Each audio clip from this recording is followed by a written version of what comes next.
Okay, hello everyone. This is FIDE Master Dennis Monokroussos, and we're going to conclude our coverage of my play in the Indy Open, played in August of 2010, with my last round loss to Ben Feingold. How sad.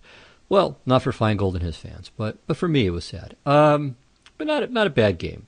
Okay, I had black, and the situation was basically this. If I won in the last round, well, if either Ben or I had won in the last round, we would tie for first. And in fact, Ben did win and achieved that mission. All right, well, let's have a look at the game. So e4, and this was already a bit of a surprise. I haven't seen a tremendous number of Ben's games, but I did know that he wasn't usually an e4 player. And he told me afterward that this was a recent shift on his part. So he'd only recently taken this up. So I thought that, well, okay, I like e5 anyway, and figured that this would be one of the better things to play against an e4 rookie. So he played bishop to c4, and yeah, funny enough, I play this on occasion, and sometimes see it too. And in my games with bishop to c4, white has a tremendous score. So I've unfortunately managed to lose a lot of my games, maybe most of my games even, against this, even though I regularly get very good positions. So it's more sort of by way of coincidence than anything having to do with the objective merits of either the bishop's opening or the Joko. It's not a bad move, but it's just sort of ironic. I mean, I have probably a clean score with white, or very close to a clean score with white, playing it, and I've lost to some very good players with black. So it's not that I was getting bad positions out of the opening. Very early on in my experience against this, I think I was, but the last few times I've gotten perfectly good positions and, just lost to a better player, or a player who was playing very well that day. All right, so continuing, knight to c6. So I prefer this to knight f6, so I can just avoid all the funny gambits like the Yurosov, and just transpose back into either a good line of the Vienna if white plays knight c3, as occurred in my game with Antonio, which I did a video of, I don't know, a year or two ago? Over a year ago for sure. Or after knight f3, go into a Joko piano or a two knights. So this is what I played. And so Ben is just playing this kind of slow system, which is popular. The idea is, of course, to kind of get a Rui Lopez style position, but without having to worry about all the sharp and tactical variations and very theory intensive variations that you get in a Rui. So okay, all of this is normal, but now he made a slightly inaccurate move. Standard here is for white to just play h3, preventing knight to g4 and bishop to g4 jumps. And generally black does the same thing. Black will often play h6 with the same idea. And then this knight's tour from b1 to d2 to f1 and then to g3, or occasionally e3, but usually g3 is quite typical. In fact, black will do the same thing. Very often play knight c6, e7 to g6. Anyway, he omitted this and played knight b to d2. And, I didn't know the specific theory of this well enough to realize, or to know that the move that's maybe considered to be the best here is knight to g4. But I did feel that something was a bit askew, and I kind of found my way to the right idea, but maybe not in the most efficient way. So the main move here, as I said, is knight to g4, which I did not play. So rook to e2, now king to h8, and now if, for instance, h3, knight h6, knight f1, f5. All right, and this, M's in his book, what is it? I think it's called Beating e4, e5, mentions this as a really problematic line for white. Now, it's interesting. Quite a few very, very strong players have played this, and even won on occasion with white. Mamedyarov played this in 2004, though he only drew. Saki's had this with white. Jan Elvest had this with white. Luis Gallego, not an elite grandmaster, but a grandmaster nonetheless, played this against Gustafsson a few years back. And trying to think who else. And Kevin Spraggett also got on the white side of this. But Whether this was intentional or just a bit of sloppiness on their part is unclear. Now, white has tried many moves here. Bishop to g5, d4, e takes f5, and also bishop takes h6, which looks in a way like the principled move, but may not be best. Anyway, after bishop h6, g takes h6, Ems concludes his discussion here, I think, and just says that black is doing well. I think the computer, when I checked it after I saw the recommendation in Ems, wasn't so clear about this, but as a practical matter at least, it looks like it's tough for white. So I'll show one quick example. This is Spraggett against Adams. Now, Spraggett was a candidate once upon a time, but Adams was definitely a higher rated player at the time of this game. So, bear that in mind, but also realize that what you're going to see could be very typical. So Spraggett took, Adams, of course, recaptured. And you can see all of black's pieces go to very good squares. The doubled h-pawns are not meaningful in this middle game. Well, they're meaningful in one way. They open the g-file for black's use. And, of course, black has the bishop here, too. So Adams plays rook to e7. Of course, he wants to put the rooks on the g-file, but doesn't necessarily want to play bishop to e6, or at least he's not in any hurry to do so because, well, his bishop is quite good, and there's no rush to see the bishop here. The only good thing about white's bishop is that it covers g8. But other than that, black's bishop has the upper hand in the discussion. So h5 takes away g4 from white's knight, and from at least helps to further dissuade g2 to g4, although that's not as likely to arise. And here comes the last piece into the attack. So it's going to go to f4. And even though the center is somewhat open, there's really nothing that white can do with it. I mean, black's king is very, very safe. I mean, it's completely protected by its own pieces, and all of the black pieces are very, very active. Jumping on this diagonal now, which white closes, but now, of course, that takes away the bishop on a2's coverage of the g8 square. And white has to resign here. He's losing the exchange, and f2 is going to fall as well. So it's just a complete collapse. So this gives some idea, at least, of the dangers that face white in this variation. So instead of knight to g4, I played king to h8. So I had the same idea of moving the knight either to g4, maybe to g8, and then playing f5, but wasn't as incisive. And the problem is that after knight f1, knight to g4, maybe white's not in such bad shape after d4. So against this, I don't recall what I had in mind. I think what I intended, or at least what I was looking at, I wasn't necessarily going to just play it right off the top of my head, but I was at least looking at things like knight takes d4 here. But it doesn't quite seem to work. So for instance, knight d4, and now of course not queen f6, just bishop to e3. And queen h4 doesn't do the job either because the knight on f1 covers the h-pawn, so there's no fork there. But knight takes f2 is interesting. Unfortunately, after king takes f2, queen f6, king to g1, he gives back one of his pieces, and I can even get a third pawn for the remaining piece with bishop takes b2, but the piece is more important than the pawns here. So white is definitely better at this point. Another possibility that's interesting is f5.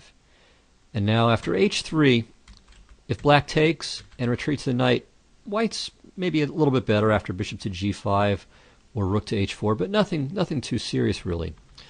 If white goes hunting around though with knight takes d4, sorry, if black does this, then it's not going to work. So it's funny, it's clever, it's interesting, but it fails. Knight takes d4, knight f2, king f2, queen h4. Okay, so this is the idea. And if g3, then queen h3, and maybe f takes e4, and or just f takes e4 straight away. And it looks like black is kind of swarming around here. It's looking kind of dangerous. But white has a very elegant solution. King g1, which at first doesn't really seem that great because of bishop takes d4 check, though even here probably, well, okay, if the king goes over to the h-file, then there's f takes e4, and then there's a threat to play bishop takes h3. But the refutation is queen takes d4, and after queen takes e1, bishop h6 is just game over. with a double attack hitting the queen and threatening mate on g7, and there's no way for black to stop both the threat to the queen and of mate. So f5 is not really perfect either, but actually with knight to f6, black is in decent shape. So white has played d4, but in a position where he's not fully prepared to defend the center. So black will play bishop to g4 and exert pressure against the d pawn, but white can stop it with h3, sorry, but after that, d5 followed by knight to e4 gives black good play. It's kind of like an open Ruy Lopez, and king h8 isn't even a wasted tempo because f6 will be a good move. And if the king were still on g8, then f6 could be met by rook takes e4, taking advantage of the pin. So this may not be as good for black as the knight to g4 and then king h8 line was, but still, here too, black is in decent shape. Okay, well, instead of d4, Ben played knight to e3. And now I think black might, well, it's close to even, but maybe I could have been a touch better, although I'm not sure that everything is forced from this point. So I played f5, which is a good move. He took, I took with the bishop, and of course he can't play knight takes f5 because I take on f2 then. He could play d4, but then I think the simple retreat to d7 puts me in good shape because I have the possibility of knight takes f2 followed by e4. So this option I think gives me perfectly good play. So he played h3 right now. I traded and then played queen f6, threatening bishop takes h3. So bishop to d5 covers that threat. And now I took knight to e7. And here it's not so hard to work through, but still it needs to be examined. So bishop takes b7. It may not give me an advantage, but white has to really scramble to not be in trouble. So after rook a to b8, for instance, if bishop takes a6, then black's play is very, very simple. Knight to d5, threatening, of course, to take the rook. And all right, if rook to e1, then rook takes b2 is terrific. I'm also threatening bishop takes h3 then.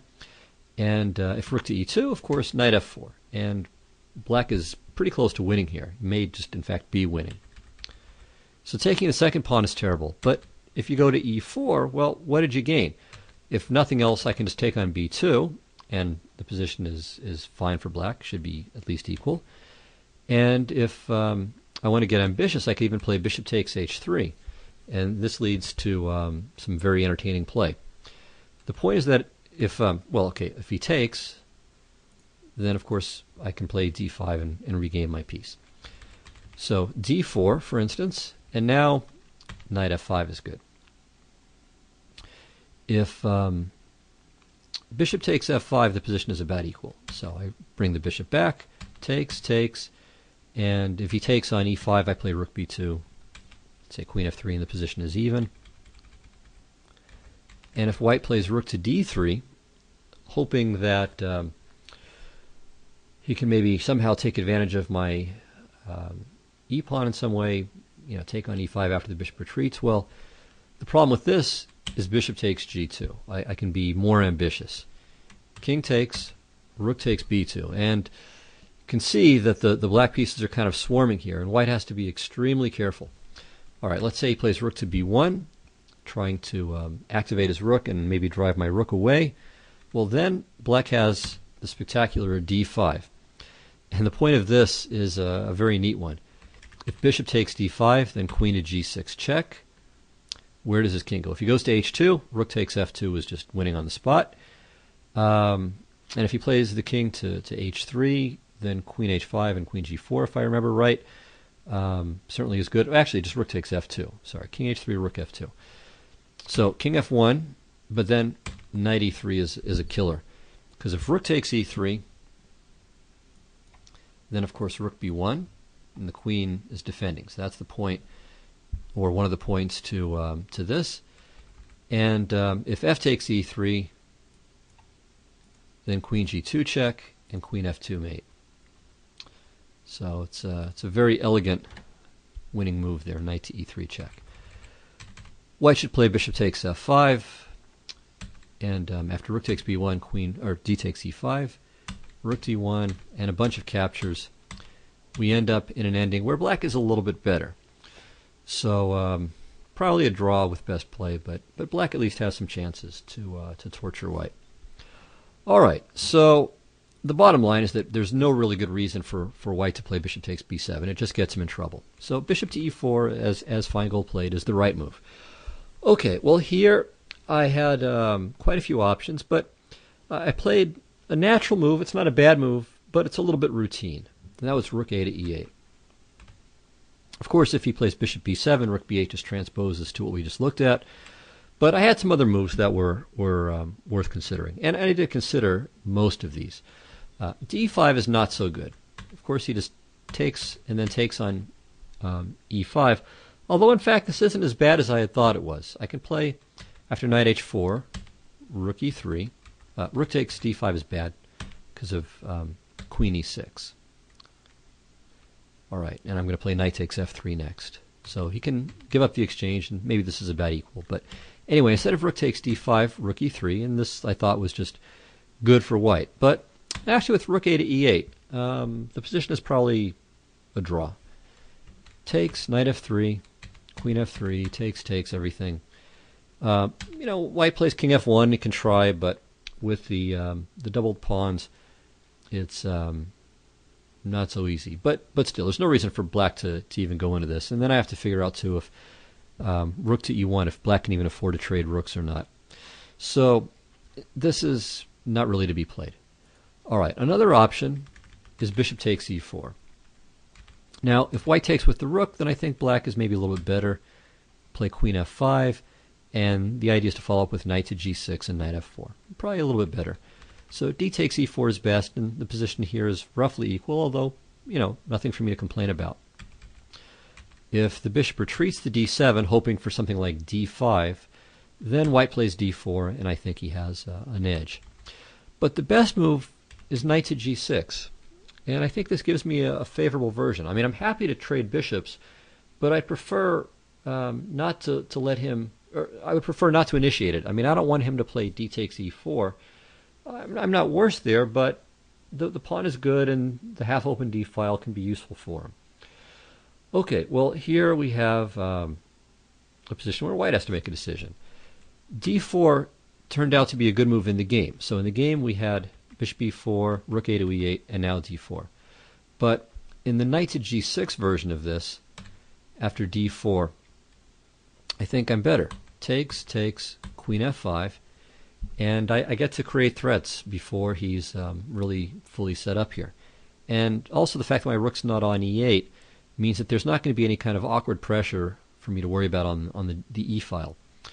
All right, so a couple of ideas. If he plays queen to e1, then knight f4. And here if d takes e5, knight g2. And obviously black is much better here. I'm up a pawn for the moment, but at least as important is the fact that his king's position is very exposed. All right, instead of queen to e1, you could try queen to b1. And this is maybe a bit better, but still. Now rook a to e8. Let's say takes, knight takes, rook e3. And I can just swap everything off. And white's clearly worse. The problem is, after king f1, rook c2, he can play rook e1 and jump on the open file, but after h6, I'm winning the pawn grab race, and if rook to e2, I don't like white's chances in the king and pawn ending. If it's a draw, it's a miracle draw. I'm very, well, I'm maybe not 100% sure, but I'm pretty sure that white should just lose that ending without much difficulty. Again, certainly this is something that I would like very much to get, and white should try to avoid. So after knight to g6, maybe white's best is queen to b1, preparing this d4 idea. But now, okay, takes, and I haven't wasted a tempo on rook a to e8. It's not really a wasted tempo. I mean, it can be useful, but his queen to b1 is maybe a bit counterproductive. So after knight f4, he should probably play something like queen to c2. And okay, now I can build up with rook a to e8 or something else, and I have an edge. So I'm not winning, but definitely this position favors me. No question here. So this immediate rook a to e8 was not the best move. He played d4, and now we have kind of a big liquidation. So takes. I could play knight to g6 here. After this, okay, if queen e1, trying to pile up on the e file, then knight f4 is good.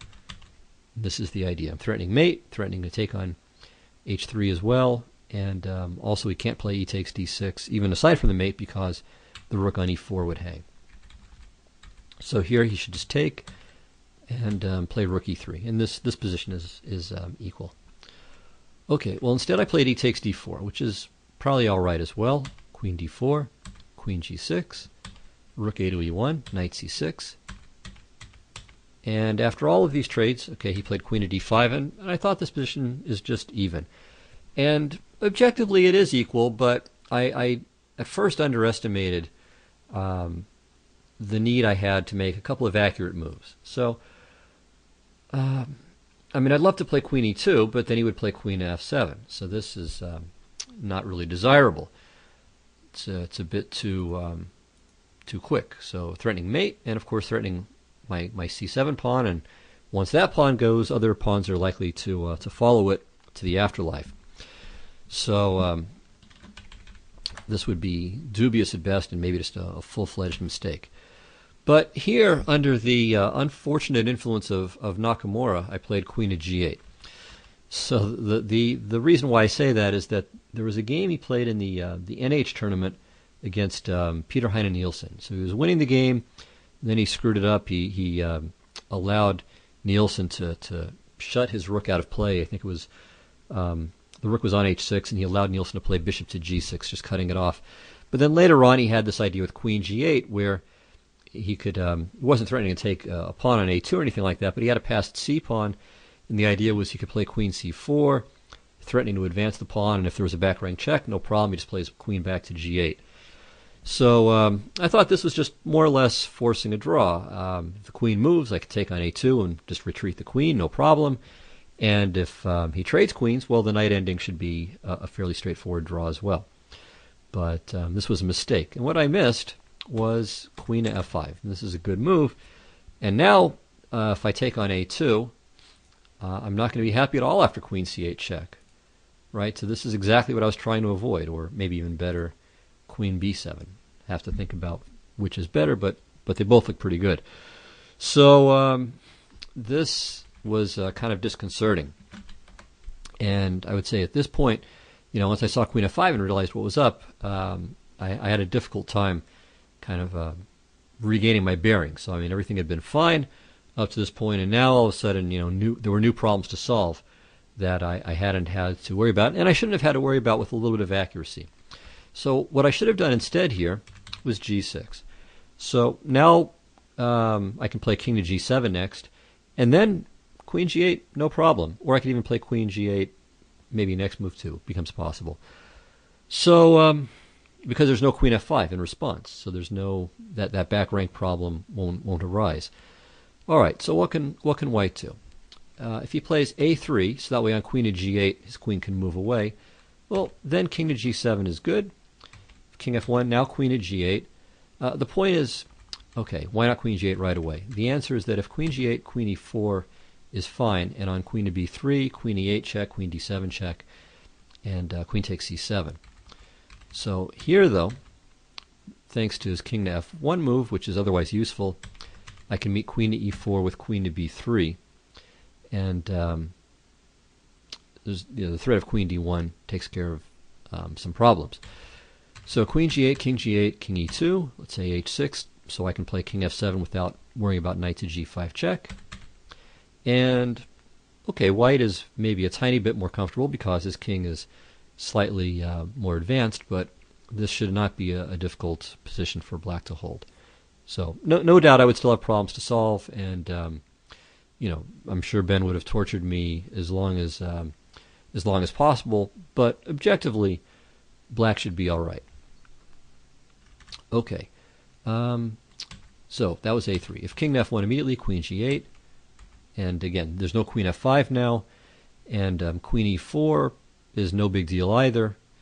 So queen takes g8, and again, same position. So this is exactly the same position we had before, except in one case the pawn's on a3, the other case it's on a2. All right, so back to the game. Queen of g8 and queen f5 was a very good move. So queen e8, and basically I've lost 2 tempi here. My position is still certainly tenable, but obviously I've given him a head start. Okay, he played g4, and this was also a good move. It does a few things. So one is that now his knight can move without having to worry about queen e1 check. He'll just play king to g2 and not have any problems. The second point is that if I play h6, which happens in the game, the option of g5 becomes available, and he can actually muster up an attack at this point.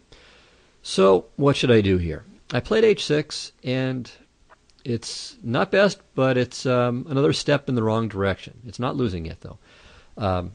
Well, I should have just played g6. So I was worried about something like this. Queen f6 check, king g8, knight to g5. And, there's moves like knight to e6 on the horizon. And of course, I can play knight to d8, but this is kind of uncomfortable. My guys are all going backward. While if queen to e7, I saw queen to e6 check and didn't like this. So the point is, if I play king to g7, then he trades and plays knight e6 check, and then knight takes e7. And if I make the exchange, well, it's pretty similar. He grabs a pawn. But in fact, this is actually playable. I don't know that it's desirable, but it is playable, because after knight e5, I actually have some counterplay. So I'm threatening knight to d3, which will regain the pawn, because b3, knight to c1. And after, let's say, b3, knight to d3, king f1, I could play knight c1, but even better maybe is knight f4. And his knight on c7 is actually semi-trapped. So it turns out that I actually have pretty good counterplay here. So h4, d5, say f3, king e7, knight a8. So he's got to get the knight out of dodge there. But after these moves, and now d4, it looks like black is actually fine. If c4, for instance, then I trade and play king c5. And with my active king, I should be fine. And one idea for black is to play h5, so that way this pawn on h4 is kind of nailed down. And if white tries to centralize his king, I have knight to g2. And even worse for white is if he takes the second pawn. King d5, I regain the pawn, and black's king is so active that he's even better. So all of this is not to say that black is equal here, or at least completely equal, but I'm not sure that white is better either. I mean, it's kind of on the edge there. Also, in this position after knight to d8, which I mentioned, even though white's position optically looks terrific, it's not clear that he can really do anything about my playing simply h6 and then moving my knight and playing queen f7, or in some other way driving his queen back too. I'm not sure that he can make any real progress from here. So this would have been all right too. It's visually unappealing, but in fact, it looks like I just have to step back, but then I can go forward again. Okay, well, instead I played h6, and he played king to g2, which was a good move, because I kind of wanted to play knight to e5, but this is not so good. Actually, it might be okay, but the problem is, all right, I can't go into the pawn ending. Takes, king f3, and he gets there first. He wins the e-pawn, and the attempt to counterattack fails. So king e6, f4, and g5, and I lose. All right, so better is d takes e5, of course, but after queen e4, I'm definitely worse. It's again tenable. If f4, maybe I can play something like queen to f7 and then take on a2. Although I have to be careful. I mean, maybe he plays fe5, queen a2, and then queen e2 if he needs to. Maybe e6 if he can get away with it. Or of course he can just kind of sit on this position and play something like c4, and I have to suffer. But maybe I can hold. Okay, well, instead of that, I still felt that drastic measures weren't needed yet and played king to g8. And my thought was, okay, if something like h4, then I could play knight to e5. And this time I think I can go into the pawn ending. What I'm going to do is hopefully play c6 at some point, and that way I can always have king to f6, so I won't get zugzwanged away from my e-pawn. So with the pawn on c6, his king can't come into d5. And as far as the other side goes, I mean, if he plays g5, then I trade and play g6, and that's fine. And if he doesn't do that, then maybe in some position I can play king f6. So one or the other. Either I have c6 and king f6, or he plays g5, and then I can use g6 and play king d6 instead. Anyway, I think I hold this position. So that was my idea with king to g8, but now instead, of course, he plays g5. And here I'm in trouble. I can still hold, I think, but there's only one way to stay alive, and it's hard to find. So I looked at it, but I was in time trouble at this point, and saw some of it, but not nearly enough. So the only way to hold, and you might want to try to figure it out for yourself if you want, is h5. Now, this is a move I want to make, of course, but the problem is g6. If you play something like knight to h4, then knight e7, queen e4, queen c6. And I think I'm holding this. But anyway, g6 is the obvious move. Okay, knight e7. I saw this. Of course, if queen h5, queen g6, no problem. I'm still very much alive there. But queen e6 check. Okay, this is more challenging. If king h8, I think just queen to f7. Maybe the other things are good. Actually, just knight h4 looks good, with the idea of knight f5 properly prepared. Lots of problems for me. So king f8 is forced. And then I thought, okay, he just plays knight h4, and what do? I'm just stuck in a box here. My queen can't move other than c6 check, because of queen f7 mate. My king can't move. The knight can move, I guess, but I don't remember. Oh, knight. If the knight moves, then queen f5 check and queen takes h5. So I just thought, okay, I just lose here. But I have something. Queen c6 check, and then queen d5. Nice bit of geometry. So my knight protects the queen and protects the c8 square. The queen x-ray defends f7. And also key is that after queen to d7, I have queen to g5 check, king h2, and now, of course, not queen takes knight, queen to d8 mate, but queen e5 check, and I have perpetual. So it's kind of remarkable, but everything holds here.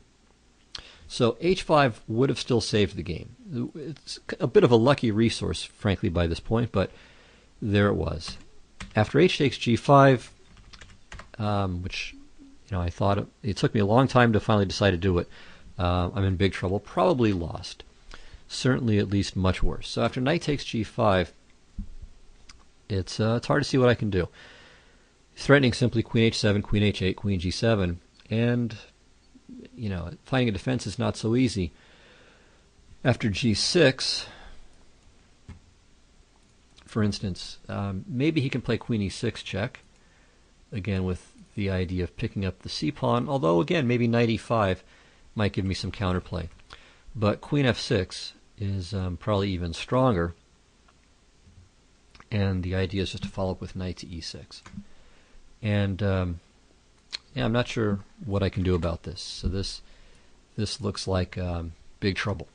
So I saw this kind of position and didn't really know what to do about this either.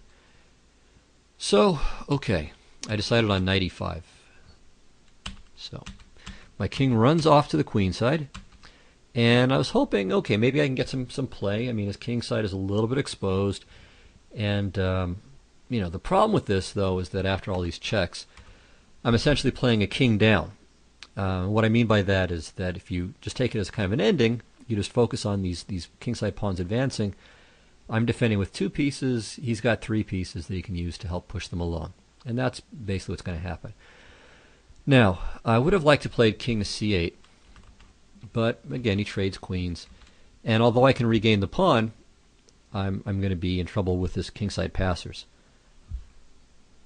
All right, so for instance, f4, and if I take, he just keeps pushing. So king to d7, f5, knight takes b2, h4, and my knight can kind of come back into play, but it's not quite good enough. So knight to d1, and now king f3 is a good move, preventing the knight from easily jumping back into the action. Knight c3, and here comes the h-pawn. Alright, so here I've managed to stop everything, but knight f8 and h7 wins my knight. And now this position is still kind of interesting. If white did not have a passed pawn, so if you put the pawn on maybe e4, I'm not 100% sure, but it's probably a draw then. Actually, I could probably be convinced of that pretty quickly.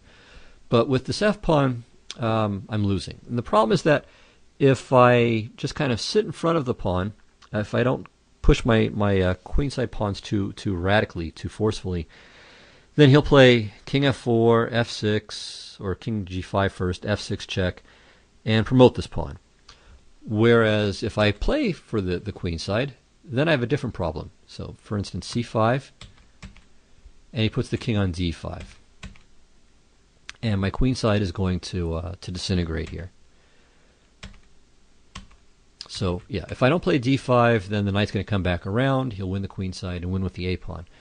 And if I play d5, well, now we have kind of a funny shift. He goes for the pawn again, for his own pawn.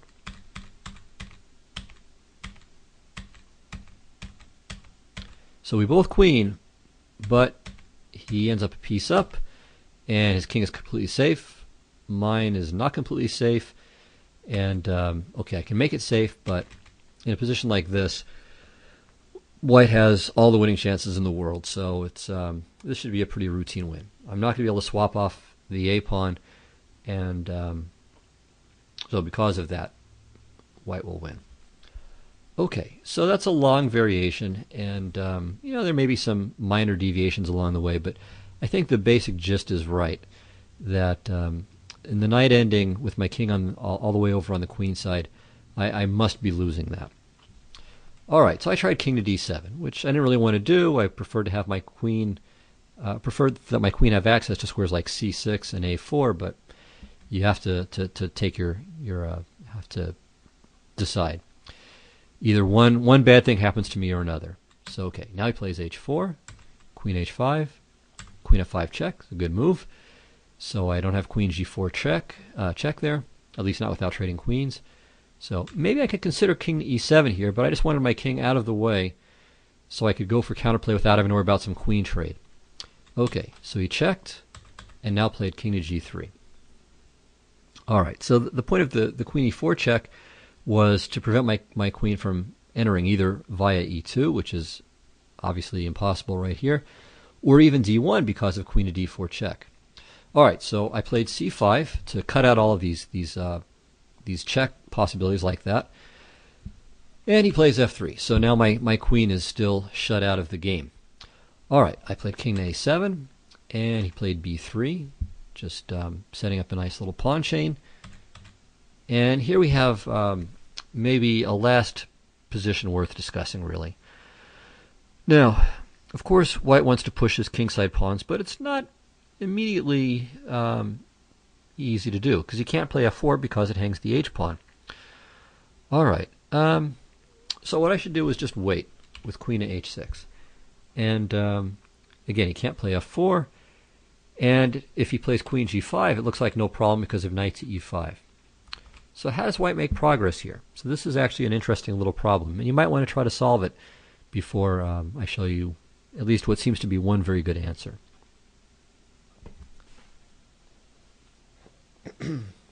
Well, that answer is this. White should triangulate. So if it's black to move here, then it's a little bit awkward. So here's the answer. Queen g4, knight e5, queen e6, knight to g6, and now queen to e4. So it's kind of nice. If queen to h5, then queen g4 comes with tempo. There's no time for knight e5. And when the queen retreats, then f4. Okay, takes away the e5 square. Okay, and if I don't play queen h5, well, then what do I do? So I can maybe push a pawn on the queen side, but I'm going to run out of queenside pawn pushes, and actually some of the king moves have their drawbacks too. So anyway, this would have been the best try for me, though, and maybe I can try to mark time, although I think it's ultimately going to be a lost cause. But this would have been the best chance. In the game, I played knight to e5, so it's maybe a pseudo-active move, we might say. Okay, here he should have played queen h7, this would have been even better, but what he played is okay too. Queen f5, knight g6, queen g4, queen h8, and here he should play f4. He played queen e4, and I should have played queen h6. But again, I felt as if I'm just going to slowly but surely get pushed back. So to again illustrate, let's say queen to g4, queen to h8, then f4, and now we'll see how white makes progress. So queen f6, h5, knight e4, let's say queen to e6. There's no perpetual back there. If my knight goes to c6, then it can't help with the in the defense of the king side anymore. I can try the tricky knight to g8 with the idea queen g8, queen g1 check, but of course, if you just play something like king to g2, I'm busted. There's again no perpetual check. If he plays queen a2, he could just play knight f2, and there's no more checks. Probably the best move is queen to e1.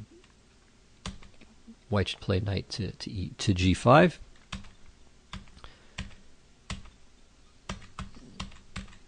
And okay, I can get rid of all the kingside pawns, but it costs me my knight, and again the perpetual check is just not going to happen. The knight is really a fantastic defender against any kind of perpetual attempts.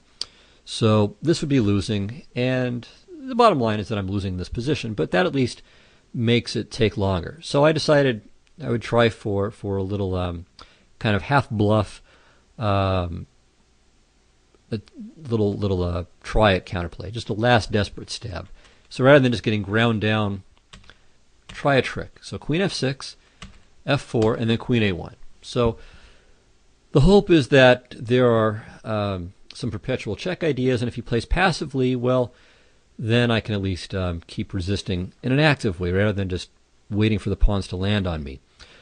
The problem is, of course, there is no perpetual check. So he just takes the knight, I check, and now king h3. And I resigned here because after queen h1 check, king g4, the white king either comes out via h5 or f5. So it's a quick loss rather than a slightly slower loss, but it's a loss no matter what. So definitely my best chance still was to play queen h6 back here. So if I had done that, then he still would have had to solve some problems. I don't really doubt that he would have succeeded in this task, but at least it would have forced some final hurdles to have been crossed. Anyway, the key moment really in the game, I mean, I had the one nice chance with knight to g6. So this was not I think, a very easy move to find. Well, it wasn't easy to appreciate how much better it was than rook a to e8. So here he definitely has some problems to solve. After rook a to e8, okay, all of this was more or less okay, and really here was a place where I needed to get my bearings. So I just very superficially played queen to g8, and after that, as a result, I really had to find increasingly more difficult defensive ideas after that, and didn't cope. So this was really the key moment in the game where I needed to adjust to the new situation. You know, I just had the one idea, didn't really push it. I mean, if I had stopped, I'm sure I could have seen queen to f5. But failing to do so, white definitely took over the initiative, and then it was an increasingly more challenging task. So, you know, if there's a lesson in this, I mean, that's really it. I mean, when you have these kind of big transitions in the game, it's important to kind of change your mindset, to kind of readjust to what's going on, and get ready to solve a new set of problems, a new type of problem than what you had before. Okay, well, I hope you all learned from my error here, my psychological error, as well as the concrete particularities in the position, and again, follow in his footsteps more than mine in this game, at least as far as the end game goes. So he did a nice job. So he kept his composure when I had a bit of an initiative, was able to avoid anything really bad happening to him, and then did a very good job of readjusting and taking over once I gave him a chance. All right, that's it. Thanks a lot, and that wraps up my coverage of my tournament from last month. See you next time. Bye-bye.